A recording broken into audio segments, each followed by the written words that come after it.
এই যে বন্ধুরা দেখুন, এটা হচ্ছে গুড় পিঠা হবে, সর্দি মাখছে। গুড়িটা হচ্ছে টাটকা একদম, আমি বিকালেই আজকে ইয়া করলাম, সেই গুড়িটাই এখন হচ্ছে সন্ধ্যাবেলায় কাঁচা দুধ দিয়ে মাখছে।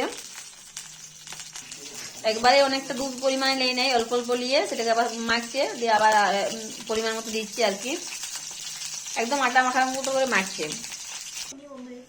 এই যে তেল দিয়ে দিচ্ছি, এটা আমার লোহার কড়াই, আগেই বলেছি, কেউ খারাপ কমেন্ট করবেন না। দেখুন লোহার কড়াই আমি কিন্তু ছেঁকাছেকি করি একদম।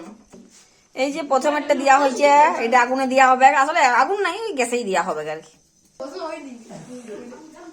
এই যে ছাড়া হয়ে গেছে, ফুলবে। এই যে কেমন সুন্দর ফুলছে দেখো। এই যে একবারে ছড়দি দিয়েছে লুচিটার মতো, আমিও দিচ্ছি ভাজিয়ে।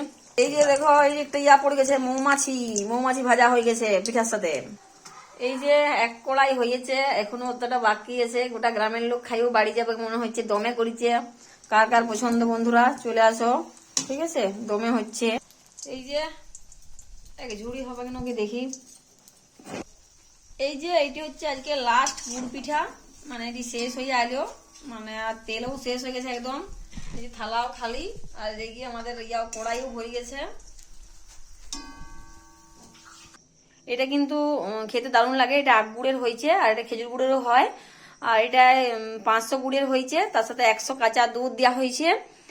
আর এটা 500-600 বা ওরকমই চালের গুঁড়িই হবে, তবে গুঁড়িটা একদম টাটকা হলে খুব ভালো হয় আর কি।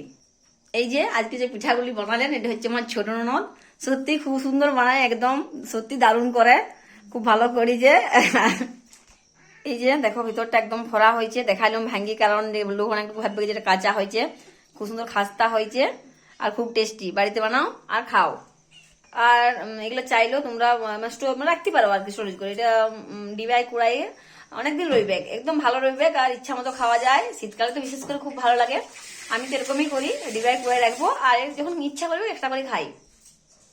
আর যদি এই পিঠাটি কেউ বানাতে না পারেন, মানে কিছু দরকার হয়, আমাকে কমেন্ট করে জানাবেন, আমিও জানি অবশ্যই, আমি বলে দিতে পারবো যে এটা কিভাবে বানাবেন। সবাই কমেন্ট করবেন তাড়াতাড়ি। টাটা।